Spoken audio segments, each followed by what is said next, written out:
കേരളത്തിലെ കണ്ണൂർ ജില്ലയിൽ മട്ടന്നൂരിനടുത്ത് ഇരിക്കൂർ ഇരിട്ടി സംസ്ഥാന പാതയിൽ പടിയൂർ ഗ്രാമപഞ്ചായത്തിലെ കുയിലൂർ എന്ന പ്രദേശത്ത് വളപട്ടണം നദിക്ക് കുറുകെ സ്ഥിതി ചെയ്യുന്ന പ്രകൃതിസുന്ദരമായ അണക്കെട്ടാണ് പഴശ്ശി അണക്കെട്ട്. കുയിലൂർ എന്ന പ്രദേശത്തുള്ളതിനാൽ കുയിലൂർ അണക്കെട്ട് എന്നും പേര് പറയാറുണ്ട്. ഉത്തര കേരളത്തിലെ ഏറ്റവും പ്രധാന ജലസേചന പദ്ധതി പഴശ്ശി ജലസേചന പദ്ധതി എന്ന നിലയിലാണ് ഈ അണക്കെട്ട് നിർമ്മാണം ആരംഭിച്ചിരുന്നത്. കണ്ണൂർ ജില്ലയിലെ എല്ലാ ഭാഗത്തേക്കും കൂടാതെ മാഹി പ്രദേശത്തേക്കും കാർഷികാവശ്യത്തിനായി ജലമെത്തിക്കുക എന്ന ലക്ഷ്യത്തോടെയാണ് ഈ പദ്ധതിക്ക് തുടക്കം കുറിച്ചത്. എന്നാൽ ഈ അണക്കെട്ടിൽ നിന്നും കൃഷി ആവശ്യത്തിന് ജലം നൽകുന്ന കാര്യത്തിൽ വൻ പരാജയമായിരുന്നു സംഭവിച്ചത്. ഇപ്പോൾ ഇത് കുടിവെള്ളം ശേഖരിക്കുന്നതിനും വിതരണം ചെയ്യുന്നതിനും മാത്രമായാണ് പ്രധാനമായിട്ടും ഉപയോഗിക്കുന്നത്.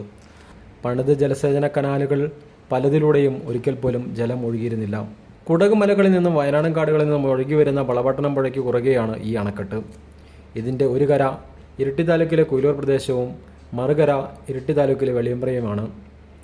കണ്ണൂർ ജില്ലയിലെ വിവിധ ഭാഗങ്ങളിലേക്ക് കുടിവെള്ളം നടത്തുന്നതിന് പദ്ധതിയുടെ സംഭരണ പ്രദേശത്ത് പ്രത്യേകം കിണറുകളും പമ്പിംഗ് സംവിധാനങ്ങളും പ്രവർത്തിക്കുന്നുണ്ട്.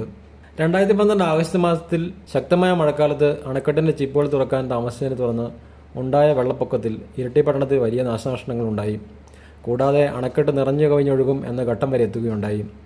പടിഞ്ഞാറ് ഭാഗത്തെ പൂന്തോട്ടങ്ങളും മറ്റ് നിർമ്മിതികളും വെള്ളത്തിന് കുത്തൊഴുക്കി തകർന്നു. പിന്നീട് ഇതുവരെയും അവ പുതുക്കി പണിതിട്ടില്ല.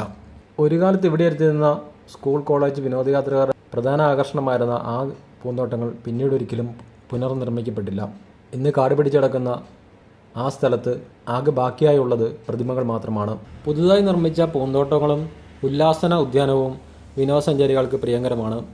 കുട്ടികളോടൊപ്പം എത്തി സമയം ചെലവിടാനായി ഇവിടെ വിവിധതരം റൈഡുകളും ഉല്ലാസ സൗകര്യങ്ങളും ചെറിയ ടീ ഷോപ്പുകളും ഒരുക്കിയിരിക്കുന്നു.